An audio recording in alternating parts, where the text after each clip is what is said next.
Well, good afternoon, distinguished guests, fellow faculty, current and former Golden Bears, midshipmen and cadets, and of course, friends. Welcome to Berkeley's 38th annual Fleet Admiral Chester W. Nimitz Memorial Lectureship in National Security Affairs, which since 1985 has hosted a distinguished scholar, military professional, or government official for a series of lectures on national security subjects. Now, most of you know, I hope, especially those of you who've taken naval science too, that Fleet Admiral Nimitz was the commander of all U.S. forces in the Pacific during World War II. However, he also has a very strong connection to Berkeley. In 1926, he founded Berkeley's Naval Reserve Officers Training Corps unit as its first commanding officer, which along with 5 other units, were the first NROTC units in the nation. After the war and his subsequent stint as Chief of Naval Operations, Fleet Admiral Nimitz retired to Berkeley, living at 728 Santa Barbara Road, not quite 2 miles northeast of here as the Peregrine Falcon flies.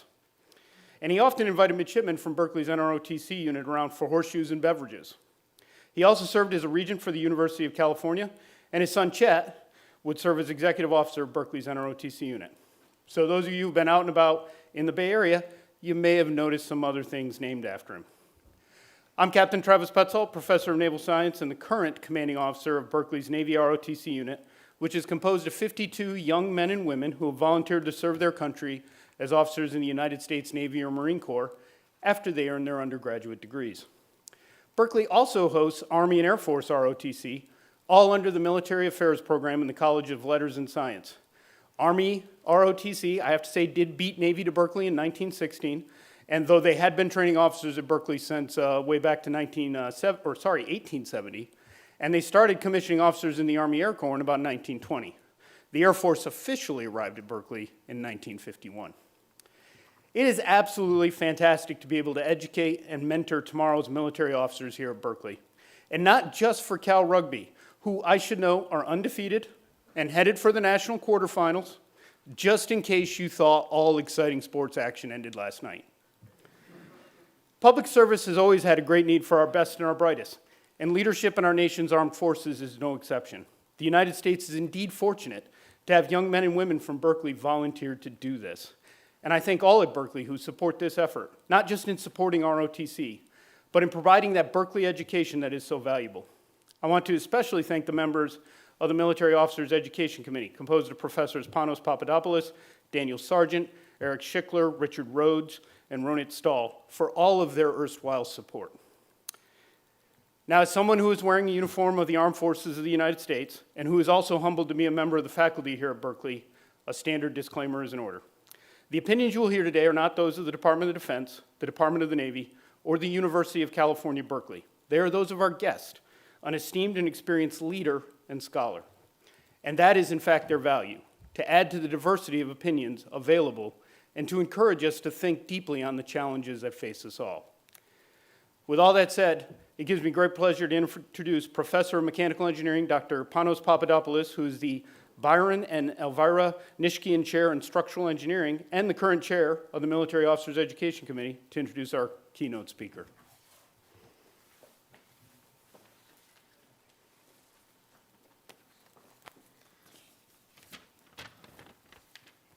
Thank you, Captain Petzold, for the kind introduction. It's great to be back to campus in person for the 2022 Nimitz Lecture.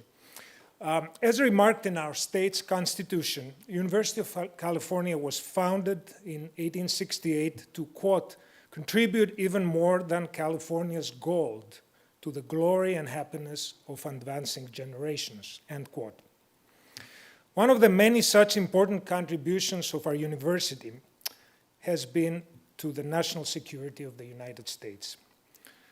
As you heard from Captain Petzold, Berkeley in particular has a long and distinguished record of supporting our nation's security needs. Indeed, during some of the hardest, most challenging times in our history, including perhaps the present time. This is not only through our ROTC student program, like the men and women that are in uniform today in the audience, and who will be later commissioned to defend our nation, but also through the knowledge created and applied by every Berkeley graduate and every Berkeley researcher towards keeping the United States free, prosperous, and safe.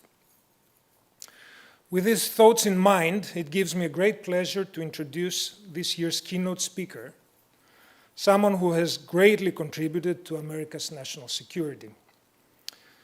Janet Napolitano was born in New York City, graduated Phi Beta Kappa from Santa Clara University with a degree in political science, then earned her JD from the University of Virginia School of Law. During the earlier part of her distinguished career, she served as U.S. Attorney for the District of Arizona, Attorney General of the State of Arizona, and then Governor of the State of Arizona. Subsequently, Janet went to Washington and became our nation's third, and as of this date, longest-serving Secretary for Homeland Security. During her tenure as Secretary, she worked hard to expand the nation's capacity to identify and thwart critical threats before they reach our shores, and to confront what, at the time, was the newly emerging threat of cyber terrorism. While a lot of this work takes place out of the public eye, nearly all of us have benefited from practical, everyday security initiatives ushered into existence by Secretary Napolitano, including TSA pre-check, global entry, and pre-clearance. If you don't have those, you should if you don't want to miss your flight next time. And of course, as Secretary of Homeland Security, she played a critical role in the constitutionally mandated civilian control of our armed forces as Service Secretary for the U.S. Coast Guard. Upon concluding her Homeland Security tenure in 2013, Janet was appointed the 20th President of the University of California, the first female president in the, at the time, nearly 150-year life of our institution. Now, these were tumultuous times for the university with lots of burning issues. One would say every year is a tumultuous year in the university, but I digress. One of them was the prospect of increasing tuition, something that, to some members of our community, was and is akin to an act of profound sacrilege. So let me go off script for a moment to recount an event that I personally attended. This was a Board of Regents meeting in San Francisco with 2 levels of police security in order to get into the room. And the reason for that was there was going to be this heated discussion of whether there should be an increase in tuition after many years of no increases. So before the meeting started, a number of the students who entered the meeting room at UCSF got on their chairs, and one of them reached into her undergarment and picked up this bunch of fake dollars and threw them theatrically towards the president in indignation for even considering the possibility of raising tuition. I don't know of any government job that will prepare anybody for this kind of an undertaking. Nevertheless, Janet worked very, very vigorously to stabilize and rationalize the UC budget, to improve the perennially challenging, let's say, relations with the state legislature, and to increase access to UC education for a ever broader cohort of California students, with great success, I should say. And after serving as UC president, Janet finally reached what any educated person would reasonably regard as the pinnacle of their career. She became a full-time Berkeley faculty, specifically in our Graduate School of Public Policy. At the GSPP, Janet is also the founding director of the Center of Security in Politics, which was launched in February of 21, and whose objective is to promote policy making, training and awareness in the areas of institutional resilience, climate change, cybersecurity, and emerging technologies. Janet is the recipient of 9 honorary degrees, including the Jefferson Medal from the University of Virginia, that university's highest honor. In 2015, she was elected in the American Academy of Arts and Sciences, and she also serves on the Council of the American Law Institute as well as on the board of the Council on Foreign Relations. Ladies and gentlemen, it's a great honor to welcome Governor, Secretary, President, and more than anything, Professor Janet Napolitano.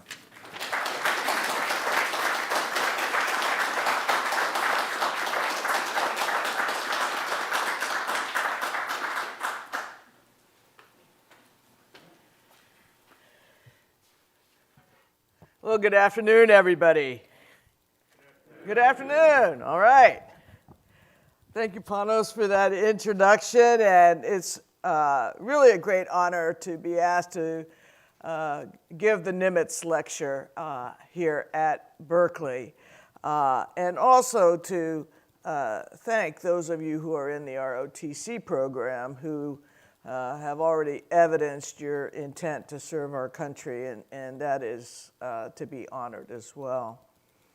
I thought this afternoon I would talk a bit about my experience as the Secretary of Homeland Security, and then tie it to some of the ongoing issues with respect to Russia's invasion of Ukraine.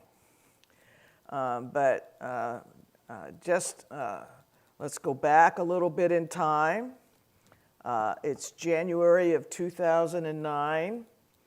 I have left the governorship of Arizona to become the third Secretary of Homeland Security. And I had, I would say, 3 welcome to the NFL moments when I began.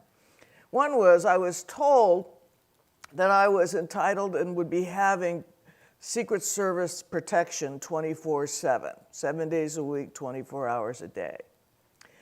The Saturday before the inauguration, there were a bunch of parties, and I, of course, went to a few. Got back to my condo, and even though it was late, I wasn't sleepy yet, so I decided I'd start shelving some books and kind of moving in a bit. My condo was always overheated, and so I just had on a little tank top and some little shorts. At about 2 o'clock in the morning, I opened my door to take some trash out. I opened the door, and who's standing in the hallway? A 6'2" Secret Service agent. And all I could think of to say was, change you can believe in. The second welcome to the NFL moment was the first time I saw the White House Situation Room. It's dinky.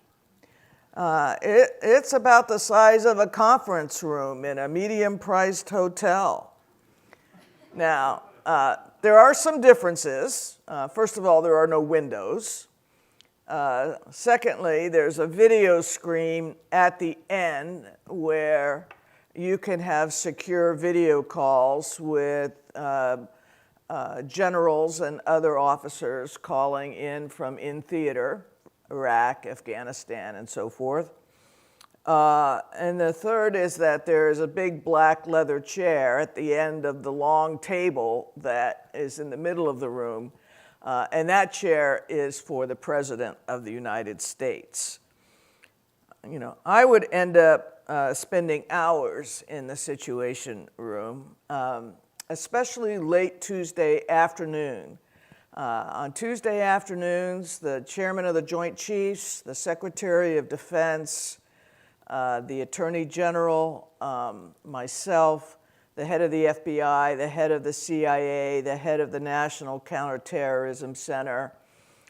In short, the so-called principles of our nation's military, justice, and security apparatus, where we would meet with the President and the Vice President, and each of us would give a short brief on what we were seeing, what threat streams we were following, what trends we were observing, and the like. And we dubbed those meetings Terrorism Tuesdays. And they were designed to make sure that the principals for that day in train all were singing off the same sheet of music and all knew what the president knew and what the president wanted to know. And the third welcome to the NFL moment actually occurred the day before Inauguration Day. Inauguration is January the 20th of 2009. I got a call from Michael Chertoff, who was my predecessor, telling me that there was an active threat stream against the inauguration, that they hadn't yet been able to run it down, and he proposed, and I agreed, that I would delay my taking office for a day or two so that there would not be a change of command in case that threat actually manifested itself on Inauguration Day. And as I said, I agreed to delay my taking the oath. Obviously, they were able to mitigate the threat and nothing happened. But actually, the day of the inauguration, I was sitting in my chair on the platform, the inauguration platform that's on the side of the Capitol, and all the way down the mall, from the U.S. Capitol to the Washington Monument, from side to side, it was crammed with people. Excited people, happy people, freezing people, but it was crammed with people. And I just had this moment looking down at those hundreds of thousands of people that I recognized to myself that now I was responsible for their safety and security. And that was a welcome to the NFL moment. Now, a bit of background about the Department of Homeland Security. It was formed in the wake of the attacks of 9/11 by a statute adopted in November of 2002, and the department actually opened its doors in January of 2003. The creation of the Department of Homeland Security was the largest reorganization of our federal government since the creation of the Department of Defense in 1947.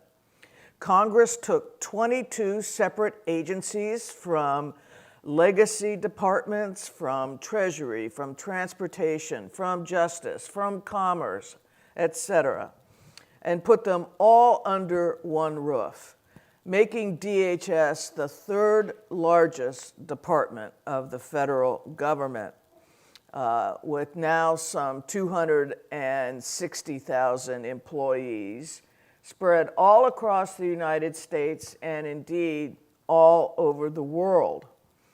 You know, with that many agencies all under one roof, you can imagine the number of mission areas that we had. But you could put them generally into 5 main buckets: anti-terrorism, border security, air, land, and sea, immigration and customs, cybersecurity, and disaster prevention, management, and recovery.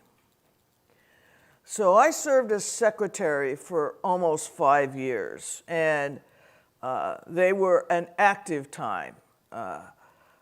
In the course of those 5 years, we managed the H1N1 pandemic. We had the underwear bomber, the Times Square bomber, and the Boston Marathon bomber. We had the Deepwater Horizon oil spill in the Gulf of Mexico.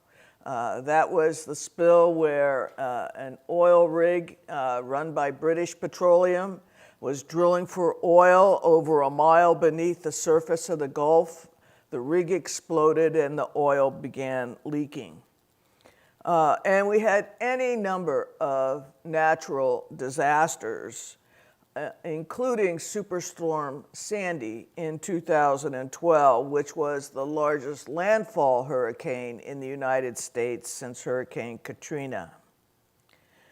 And I learned lessons from handling all of these things. From the H1N1 pandemic, which was early in the administration. The first case of H1N1 occurred in the United States in April of 2009. But I learned there the importance of communicating clearly with the public what we knew and what we didn't know. And also to communicate clearly with the public the steps they could take to best protect themselves. And we didn't have much. You know, it was cough into your arm, wash your hands thoroughly. You know, you sing happy birthday when you wash your hands. Make sure you wash them long enough. And stay home from school or work if you're feeling sick. In the Deepwater Horizon oil spill, I learned the need for interagency coordination at the very top. The spill was denominated by President Obama as a spill of national significance. And under the law, when the president makes such a designation, it's the Secretary of Homeland Security who is responsible for coordinating the overall federal response. And so we began by having twice daily principal calls.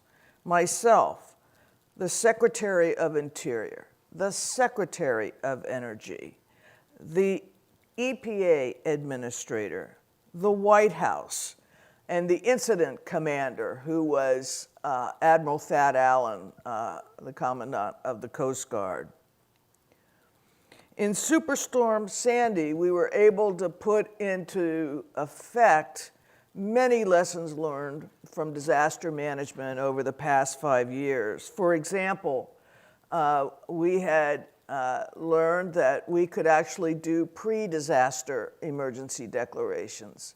So, for example, when you have a hurricane, you know several days out what the likely path of the hurricane's going to be and where it's likely to hit land. And you can generally predict what the force, the intensity of that hurricane is going to be. Well, we figured out that we didn't have to wait until after the hurricane hit to begin processing the paperwork necessary for the president to issue a major disaster declaration so that federal money could begin flowing as quickly as possible. We'd learned the importance of pre-positioning supplies, estimating where the storm's impacts were likely to be, and then right around the edges of that, pre-positioning food, potable water, medical supplies, all the things we were likely to need. And we had learned the importance of working closely with state and local officials, with governors and mayors. I was a prior governor, so I'd already appreciated that. But it took a while to convince other colleagues of mine who were from the federal side of the importance of that coordination. You know, the hardest part was restoring electricity. Because without electricity, a lot of things don't work. So the eye of Hurricane Sandy came into New York Harbor, and I don't know how many of you have been back to that area of the country. But on one side of the harbor, you have New York City, and you have Manhattan, which lost power in Superstorm Sandy. On the other side, you have New Jersey. And on the New Jersey side, you have lots of high-rises, 30 stories, 35 stories, in which thousands of people reside. And if you don't have electricity, you know what doesn't work in a high-rise? The elevator, right. So we had to figure out how to get food and medications everything necessary all the way up and down those high rises until electricity could be restored. But we had known before the storm we were likely to lose power. So we had already reached out to utility companies across the country and asked them to have crews on standby. And we asked the Department of Defense to loan us some of those big cargo planes they have that they use to transport manpower and tanks and everything else. We asked them to loan us some of those aircraft so they could fly around the country and pick up utility crews with their trucks and their tools, etc., and bring them back to the Northeast United States so that we could begin the process of restoring electric power. Because you know what else doesn't work when you don't have electricity? Gasoline pumps. We had fuel. The filling stations all had, their tanks were all full. But without electricity, drivers couldn't get the gasoline from the tank into their cars. And so we had these enormously long lines of autos. But they worked day and night, and while electricity was not restored overnight, nothing happens that quickly when you have a disaster of that size and scope, it was restored, I think, as quickly as possible. But security is not static, and the risks that the country faces change. And there are at least 3 categories of risk that have changed that I think are relevant to Ukraine and Russia. The first are the effects of climate change. We already know, we can observe that the climate is warming, increasing the number and intensity of hurricanes and tropical cyclones, coupled with drought in the West, particularly in the western United States, which in turn has led to increasing wildfire, coupled with sea level rise due to the melting of Arctic ice and the consequential threats to coastal communities and military installations. There are geopolitical risks that attain climate change. Populations in countries that will become virtually uninhabitable due to heat. That will cause, and is already causing, mass migration. In fact, I think we can attribute at least some of the migration to our southwest border to the effects of climate change in Central America. There are many who attribute both the Arab Spring and the Syrian civil war to climate change, to a period of drought in the years preceding 2011, which caused the price of food to rise dramatically, led to unrest in Tunisia and Egypt, to in Syria, killing off the crops in the small farms in rural Syria.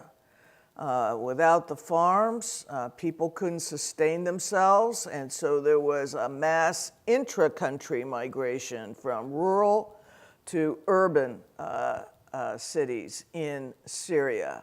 But there was no work in the urban areas, and that led to a larger than a normal population, particularly of young men, who themselves became parts of groups, some of them combating Assad, the president of Syria. Some of them actually subject to recruitment by terrorist organizations that inhabit that part of the world. And another geopolitical risk that attains climate change is increasing competition for the Arctic.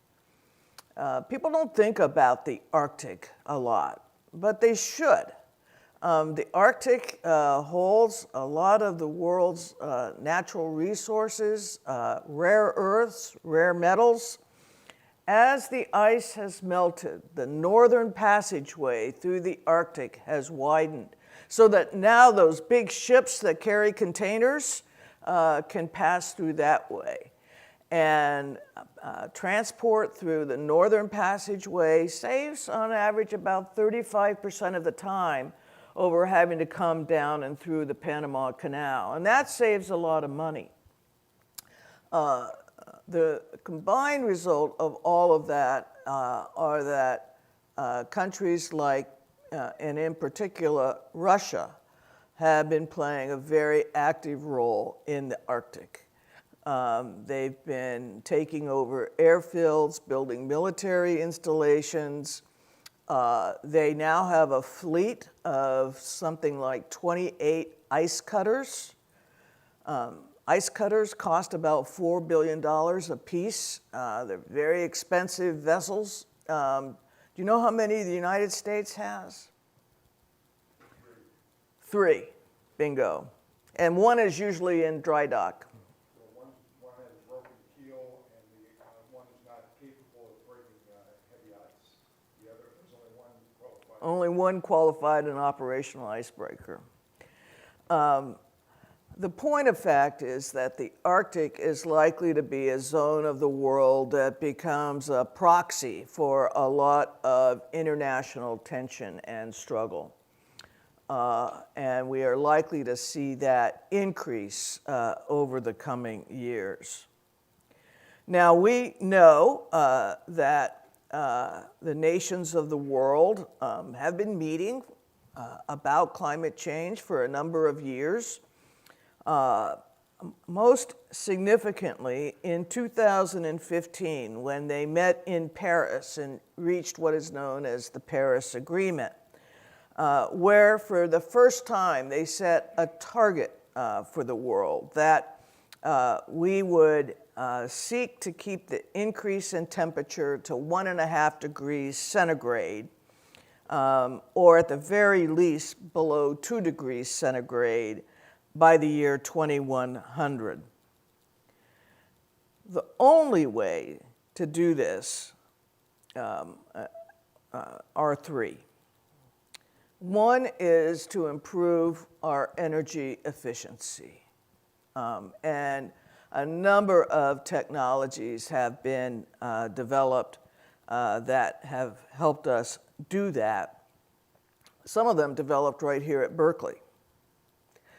A second is to invest in strategies to remove carbon from the atmosphere. And again, I think we're only at the beginning of the science involving how that can be accomplished, but the science is certainly being explored. And third is to move to cleaner sources of energy and to wean ourselves away from fossil fuels. The cost of renewable forms of energy, solar and wind, has gone down more than people predicted. In fact, the economics of it are that renewable energy is, in point of fact, cheaper than developing new sources of fossil fuel. But making that transition to a clean energy future is going to recover dramatic action by the nations of the world. The Intergovernmental Panel on Climate Change, the IPCC, just this week issued a report that under the current trajectory, the world is likely to increase its global temperature by 1.8 degrees centigrade by the year 2030, which is like just around the corner. Emissions between the year 2010 and 2019 were actually higher than they were in the previous decade. The current track is that we are not going to make the Paris target. Indeed, the current track is that by the end of the century, the world's temperature will have increased 3.2 degrees centigrade. And why is that important? Because that's a tipping point. That's a tipping point from which we will have irreversible damage to the world's surface, to our biodiversity, to the ability of mankind to survive on the planet. And when we talk about the need to take dramatic action to wean ourselves away from fossil fuel, that ties directly into the conflict between Russia and Ukraine. Russia is the world's third largest exporter of oil, and their largest customer is Western Europe, which is heavily dependent on not just oil, but also liquefied natural gas from Russia. Absent the ability to immediately terminate their purchases of energy from Russia, one could say that the West, in terms of Western Europe, is actually paying for Putin's war.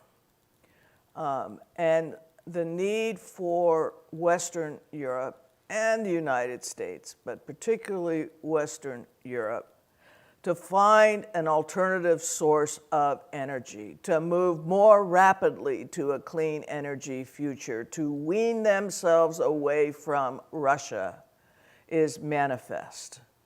Because that is, energy represents almost 60% of the revenue that flows into Russia's budget.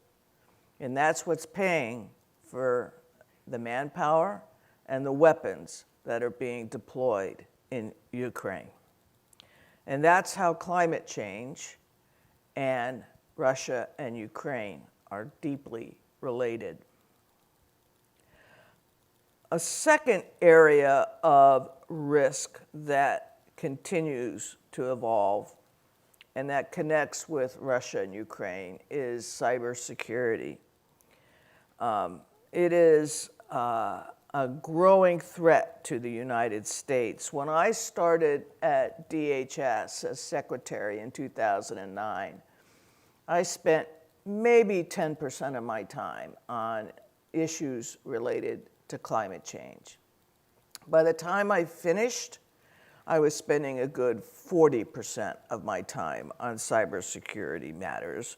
And I suspect Secretary Mayorkas is exceeding even that number. It is a key concern for our nation's critical infrastructure, our grids, our telecommunications, our banking systems, our municipal systems and emergency response systems, our water systems, all are networked and all are susceptible to being attacked and hacked and disabled. And by both state, meaning state countries, and non-state actors. It is an area where the geopolitical rules are unclear. It's an area where Russia and Russian-based actors have been very active. Look to the 2016 presidential election as an example. Here are some of the questions. Does a cyber attack on a NATO country constitute an act that triggers Article 5 of the NATO treaty? NATO treaty, Article 5, that's an attack on one is an attack on all, but it was crafted when an attack was viewed as involving infantry and tanks and aviation, not zeros and ones. And if it is viewed as triggering Article 5, what constitutes an appropriate and proportionate response? And who decides? And who carries that out? And what if attribution is unclear? Many people assume that once there's a cyber attack and once you've discovered it, you immediately know who did it. But attribution is one of the hardest things to do in the cybersecurity realm. And if you're going to go about thinking in terms of Article 5, you better make sure you have certainty about the source of the attack, the attribution of the source.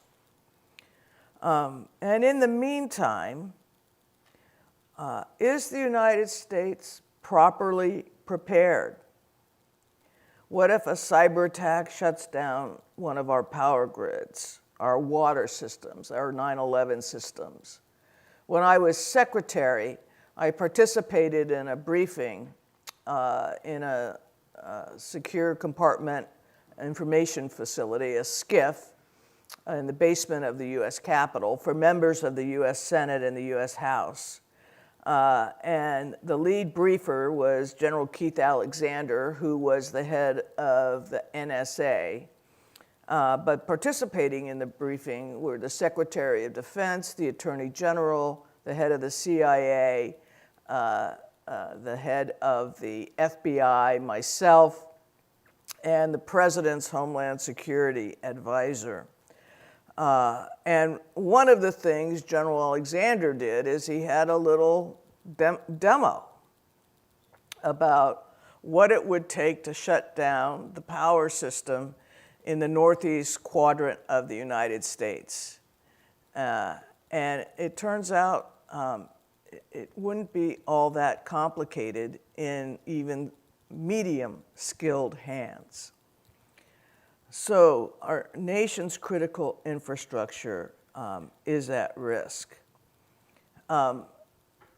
One of the reasons, or one of the issues we face in the United States is that even though 80% of our nation's critical infrastructure is owned and operated in private hands, there are no nationally mandated cybersecurity requirements on that infrastructure. There's no mandated standards, there's no mandated testing, there's no mandated monitoring. This is left as a voluntary security system in the United States. It's the only part of our security apparatus that is actually in voluntary hands. And part of that reason is pure politics. Investing in cybersecurity doesn't generally increase a company's bottom line. Many people in the C-suite, in the boardroom, in the CEO's office fail to appreciate the importance of cybersecurity, although that level of knowledge has been growing rapidly, but still. And so in our country, we've left ourselves open to a cyber attack to our nation's critical infrastructure by our inability to pass an enforceable legal regime to require that certain standards must be upheld. I think this is one of those situations where our country will have to suffer a major destructive cyber event before the politics catches up really with the problem. And the third element risk that has been growing in the United States that ties somewhat to Russia and Ukraine are under a category I think of generally as threats to democracy. What do I mean by that? We have witnessed in our country a period of growing polarization, distrust of institutions, really a diminution in a shared sense of what it means to be an American. Exhibit A, the election of 2020. 65 court cases, the Attorney General of the United States, even the post-election audit in Maricopa County, Arizona, conducted by the cyber ninjas, all concluded that there was no evidence of election tampering that would have changed the election's results. Yet upwards of 70% of Republicans in the country don't trust the outcome of the election. This led in turn to the insurrection of January the 6th, where for the first time there was an attempt to interrupt the peaceful transfer of power in the United States. Social media, originally conceived as a means to bring people together, has proven to be a powerful accelerant of driving people apart. There's an interesting contrast here, in a way, with Russia. Let me build that out. In Russia, they have an authoritarian government. President Putin has shut down a free press. He's shut off the people's ability to connect with social media. And we see the result. It's not a war, it's an exercise. Everything is going according to Putin's plan. Ukraine is governed by neo-Nazis. The West is intent on destroying Russia. So as he has clamped down on information, in the United States, one of our treasured freedoms is embodied in the First Amendment, the freedom of press, the freedom of expression, the freedom of the right to assemble. It's one of our most treasured freedoms. But in a free environment, as we have, if facts are continually distorted, misstated, and inserted into the social media ecosystem with the intent to deceive, we run the risk that our First Amendment, as being carried out, could be as dangerous to our democracy as an authoritarian like Putin could be. Now, what are some of the immediate activities that DHS is involved in connection with the invasion of Ukraine? Where there are at least three. One is with respect to cyber and cybersecurity. As I mentioned earlier, Russia has been very active in the cyber realm for a number of years. The Cyber and Infrastructure Security Agency, CISA, which is part of DHS, I am sure is got all kinds of alarms going off and watching very carefully for any evidence of Russia conducting a cyber attack inside the United States. In fact, many of us are somewhat surprised that they haven't done so already. A second area where DHS is involved is in the enforcement of the sanctions that the United States has imposed on Russia, particularly with respect to the export of any of our technology and material associated with that technology to companies in Russia or to Russia itself. The U.S. Customs, part of DHS, enforces our country's import and export laws, and particularly with respect to the sanctions, which is how we are primarily dealing with Russia right now. That falls to DHS.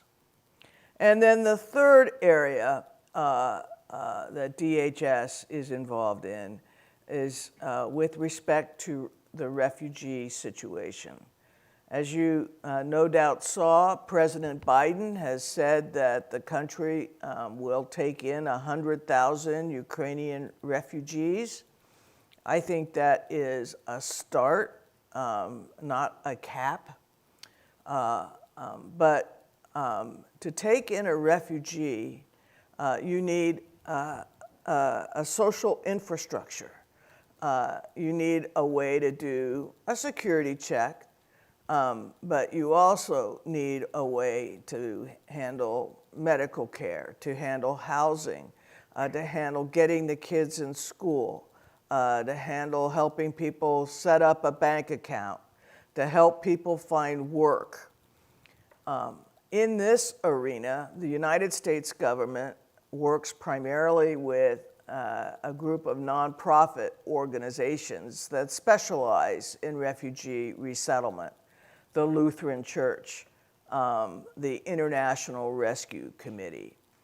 But the kind of public-private partnership, that intersection, that infrastructure was basically disabled during the Trump administration, because during the Trump administration, we were taking virtually no refugees whatsoever. And so that infrastructure needs to be quickly reconstructed because in addition to Ukrainian refugees, we also have Afghani refugees being resettled in our country. And we need to extend open arms and show the best of the United States to people who are fleeing such desperate circumstances. That's an American value I think we can all be proud of. Thank you very much.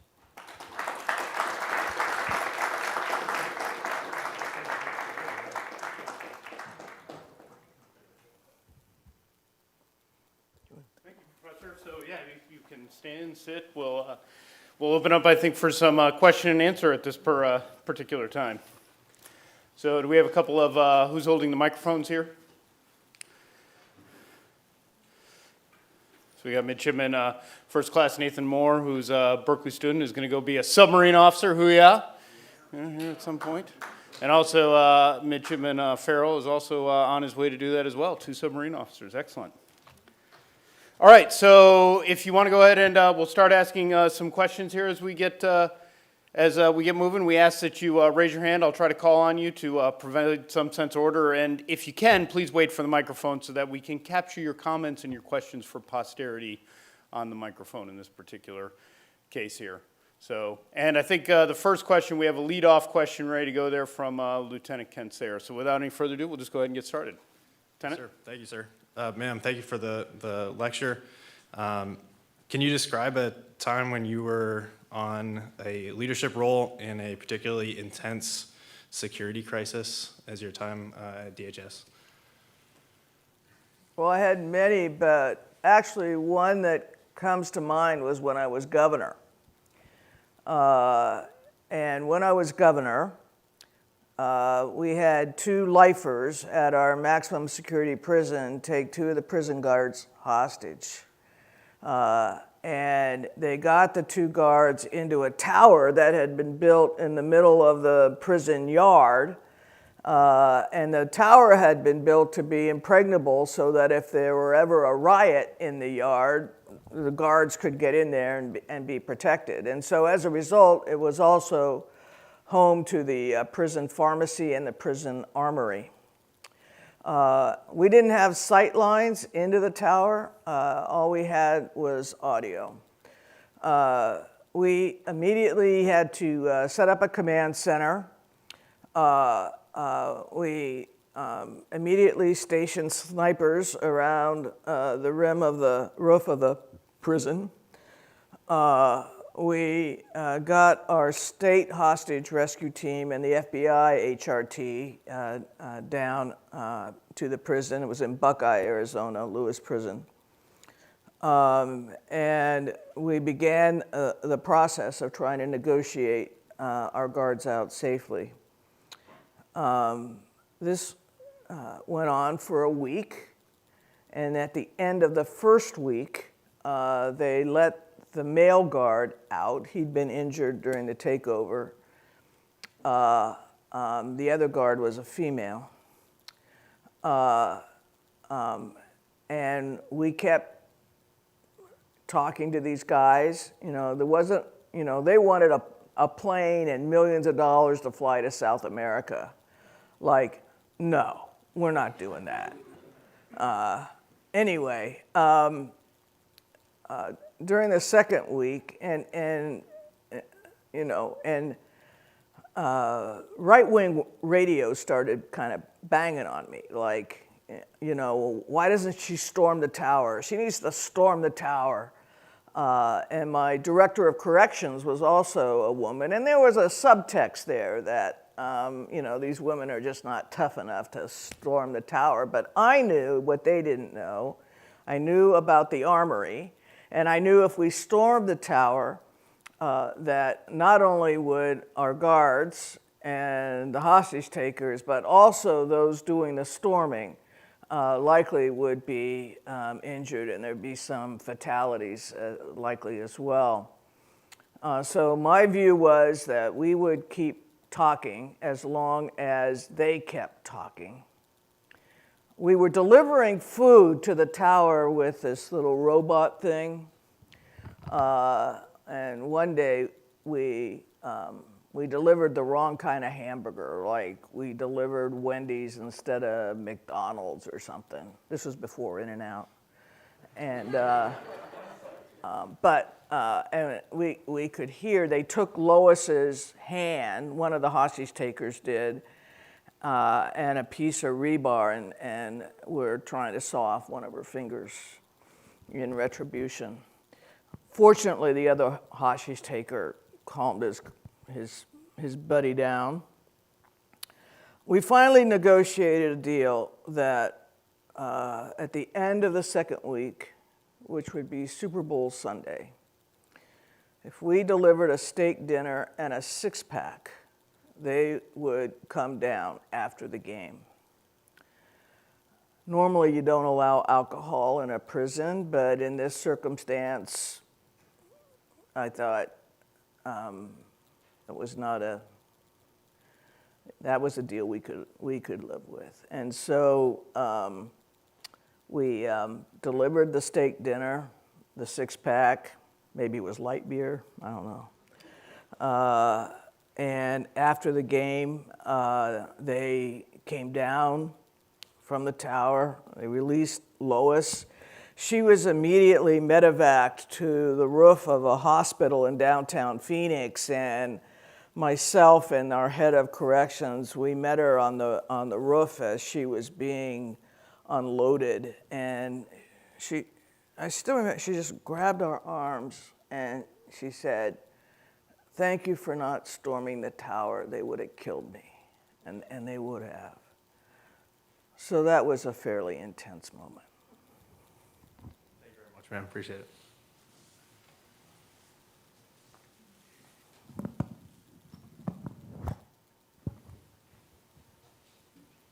All right.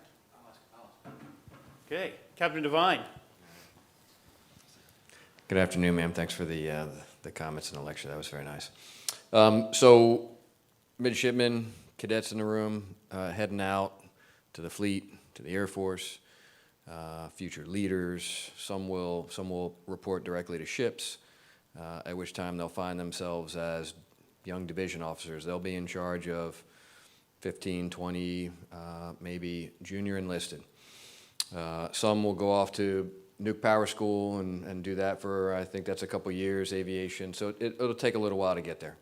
I firmly believe that a well-read and informed leader is going to be a better leader. So as these young men and women in front of you head out to the fleet, their understanding of what's going on in the world will, I think, be important, that they'll be able to explain to their young men and women that they're in charge of out there why it is we're heading out on deployment, what we're going to do, why it's important, why we're doing it. I guess my direct question for you is, when you wake up in the morning, what do you read to stay well informed about what's going on in the world? And do you have some recommendations for the midshipmen and cadets? So I skim the New York Times, the Washington Post, the Wall Street Journal.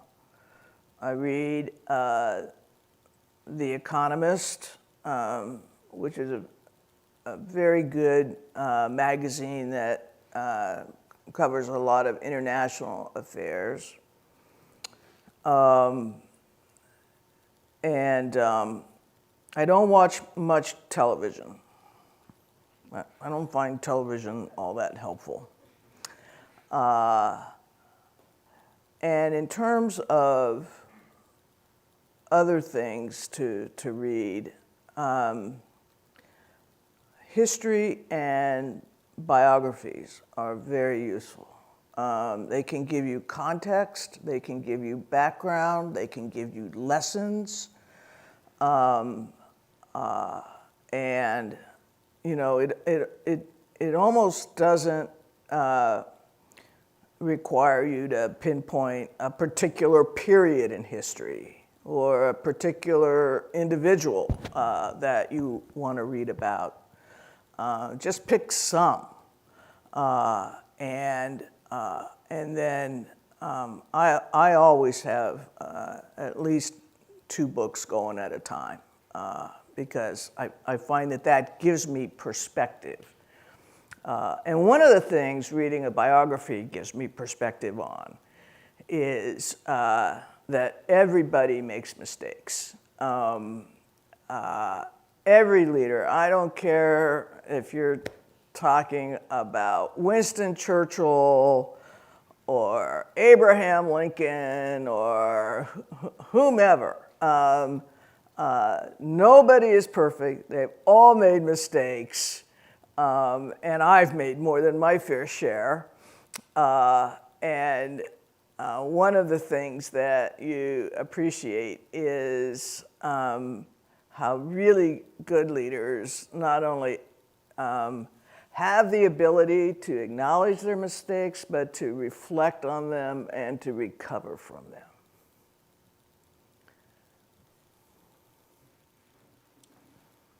There we go. Lieutenant Colonel Stappen. Sean Stappen is in charge of our Air Force ROTC unit here. Ma'am, thank you for taking the time. Just kind of a broad question for you. You've been obviously at the governorship up to national level and then into the education leadership. I often find myself explaining to our cadets, just given all the rhetoric and the times in which we live, just what is, from your perspective, the value of government in today's day and age. Because at the end of the day, we are expected to be as apolitical as possible in these given roles that we have. Oftentimes it's challenging. A lot of our family members and everything come to us with their latest outrage, wanting our opinion, and try to teach everyone that, you know, the uniforms that we wear are apolitical, even though we all have our own opinions. Just any thoughts you have on just the role of government in our day and age? Well, I think, you know, one of the, and I mentioned this in my talk, one of the consequences of this period of disinformation and misinformation we've had is sowing distrust in our institutions, distrust in our universities, distrust in our government and in our leaders. But we are a representative democracy. We're really a republic. And we are operate under the rule of law. And we operate with some sense of shared responsibility. And government helps us reflect and implement those basic values. You can't operate under the rule of law unless you have police, unless you have investigators, unless you have prosecutors and defense counsel, unless you have a judiciary that sets forth in writing the reasons for its decision, unless you have a court system. Think about what our country would be like if we didn't have those things. So sometimes when I'm talking with folks about the importance of government, I ask them to imagine what would happen if we didn't. You know, what would happen if you called 911 and there was nobody on the other end of the phone? You know, what would happen if, God forbid, but if our country were attacked and we didn't have a military, well-trained, well-armed, well-prepared?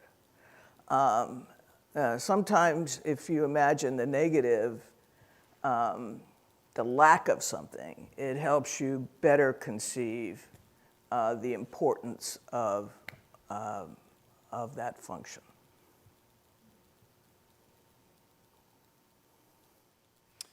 Professor Sargent.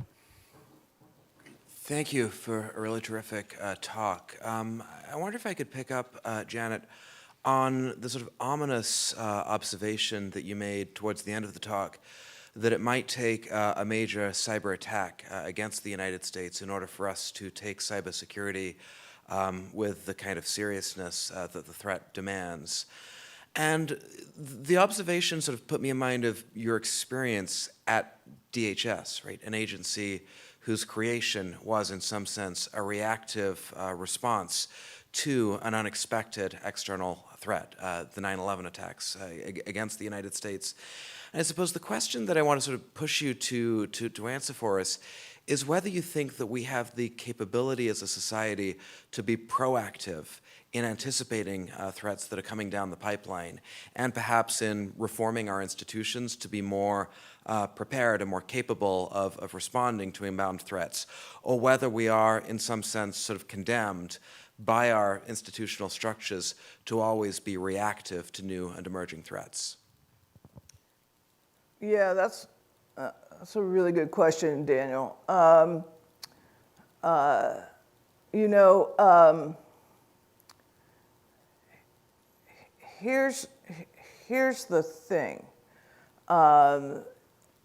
You know, when you're in political life, and you prevent something from happening, nobody knows about it. And let's say you allocate $1 billion to undertake some kind of preventive program. Well, you've spent $1 billion, but nobody knows, right? And in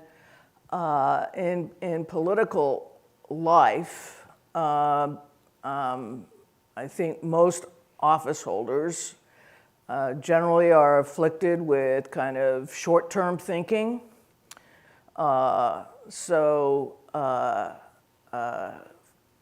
Where, for example, climate change is concerned, you know, we've known since the 1970s that the climate was warming, that this was related to human activity since the Industrial Revolution, that the planet couldn't sustain itself at the pace at which it was warming. But it's so gradual that it doesn't amount to an urgency, a crisis, until it is. and then we have to take dramatic action. So our systems, and particularly our political system, are really not well designed to be preventive. Even 9/11, the United States had information about Osama bin Laden. They had information about Al-Qaeda. They had some red flags that they were planning a major event. But you know, in the massive flow of information and intel that comes across a desk or whatever, it didn't actually cut into anybody's consciousness at that time to tighten up on security checks at small pilot training schools across the country. Even though an FBI agent had written a memo saying, why are all of these people from the Middle East signing up to take pilot training? And so it's not as if there were not information there that might have enabled the country to protect itself. But because we really just naturally have a bias more toward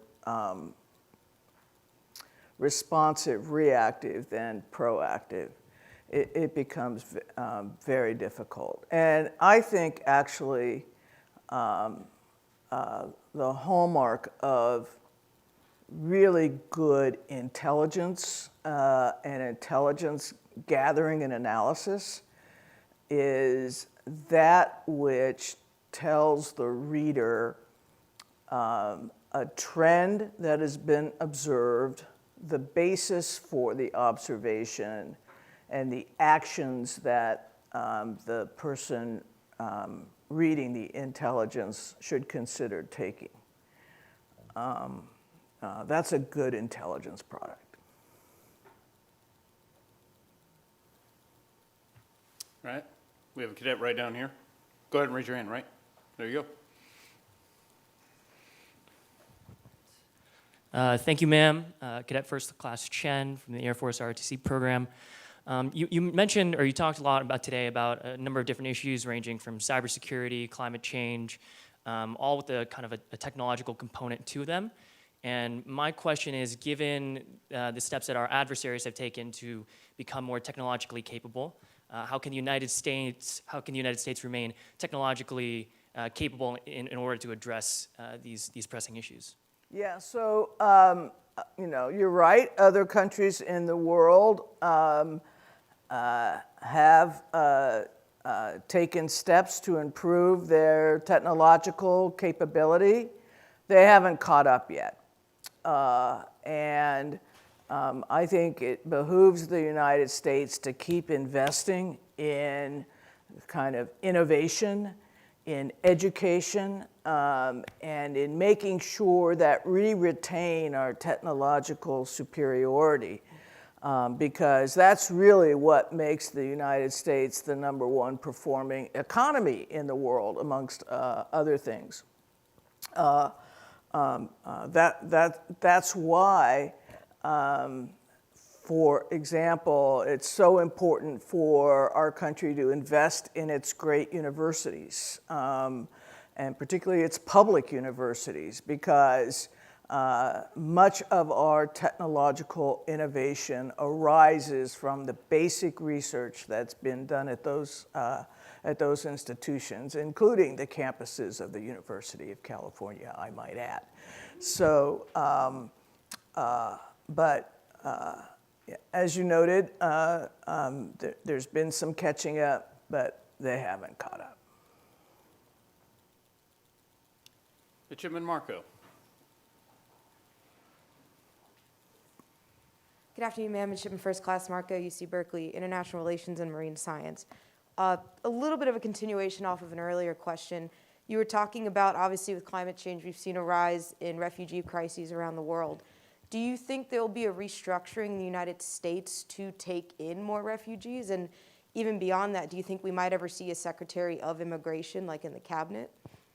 Yeah, so I actually think where our resources might best be deployed are in dealing with the countries of origin for climate-related immigration. So take the countries of the Northern Triangle in Central America. They've had a lot of weather-related climate disasters, and they've also had diseases such as coffee rust that destroyed the small coffee farms in El Salvador and Guatemala. That in turn led to migration. And then those countries of the world also suffer from violence and poor governance. I think investing in those countries so that people can live safely and securely, so that they don't have to fear for the futures of their children, in a way will be more effective than the United States simply saying, we'll take everybody. Now, now, on the other hand, we can take more, and we should take more. Our economy needs more. We have, I think, a responsibility to take more of the refugee population. And so I think we are the world's richest nation. We can do more in terms of immigration around the world, but really, I think we should put a focus on dealing with the countries of origin. And in terms of a cabinet department on immigration, so immigration is part of DHS. It's part in three ways. There's an agency called Citizenship and Immigration Services. That's kind of the naturalization part of legal immigration. There's Customs and Border Protection. So border protection focuses on illegal migration between the ports of entry. Customs deals with migration through the ports of entry. And then there's Immigration and Customs Enforcement. That deals with the interior to the United States enforcement of our immigration laws. None of these are without controversy. Immigration is, in some respects, a third rail, in a way, in politics today. But I'm not sure that making it its own cabinet department will improve that. I think what may improve it is if we could persuade our political leadership not to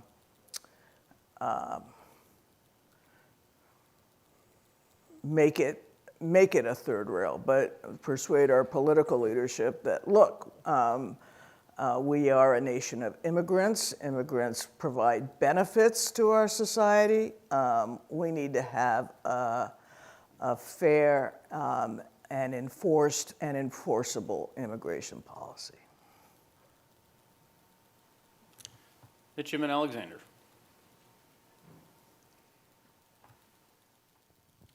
Good afternoon, ma'am. Midshipman First Class Alexander, University of California, Davis, History and Political Science. In a recent piece you co-wrote for the Foreign Policy magazine, it stated the need for a new federal agency with the sole purpose for the protection of digital human rights. My question is, what would the core principles of a digital human rights agenda look like for such an agency in the United States? I don't know.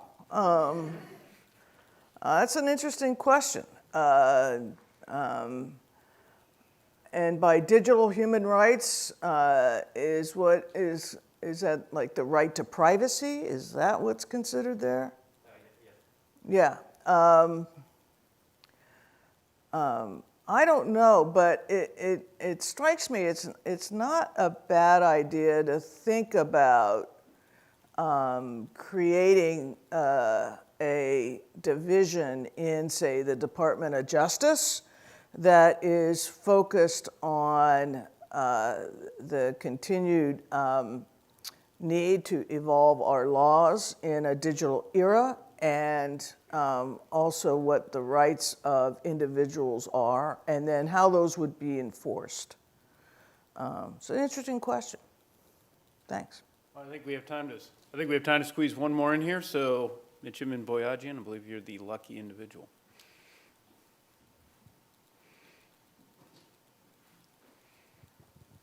Good evening, ma'am. Midshipman Second Class Boyajian, UC Berkeley Economics.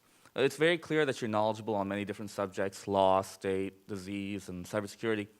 And I'm certain you were knowledgeable in all these things while you were in charge of the Department of Homeland Security. My question, I believe, ultimately comes in: how did you find how far you were supposed to go in your knowledge to ensure that you could properly react to everything, whether it is in disease or hacking and things like that? And how technical should your knowledge be? Right. So obviously, I don't have a technology background. I was a poli-sci major and a lawyer. You can learn some, but you can't know everything, right? So that's why it's important to have good staff and to have good people around you who have the knowledge and expertise. Not only that, but have the ability to communicate it to someone who's a layperson, say, in a given field. And just as many technologists don't know a lot about government or law, the reverse is true. So I think it's a matter of knowing what you know and knowing what you don't know, and then having good staff people around you who can fill the gap. All right, well, speaking of good staff, I've been told that that's all we have time for today as far as questions goes. Professor, thank you very much. Any closing thoughts or? No, good luck to everybody. Good luck to everybody. Well, thank you so much for your time today. You've given us all a great deal to think about. Please accept the following as a token of our appreciation, or the following as tokens of our appreciation from Midshipman Moore. He's our Midshipman Executive Officer today, and he's got a few mementos to remember your time here supporting Navy ROTC. Oh, now we have to get another one of those. Anyhow. Oh, thanks. And a ball cap. You probably have excellent. no shortage of ball caps. Yeah, but I can always use another one. Let's try this one on. Excellent. We'd also greatly appreciate it if you could stick around for a photo with the midshipmen. We'll gather them up here and do that. It's kind of a Nimitz tradition for us. Thank all of you for attending. Great ideas don't go very far if no one is willing to hear or engage with them. Navy ROTC Berkeley and the Military Officers Education Committee value your support. We hope to see you all next year, except for those of you first classes that are all commissioning this year. We hope you get out in the fleet and in the force and all that sort of thing. If you were invited and RSVP'd for the banquet, you can head directly to the faculty club as it'll start shortly. Otherwise, have a great evening.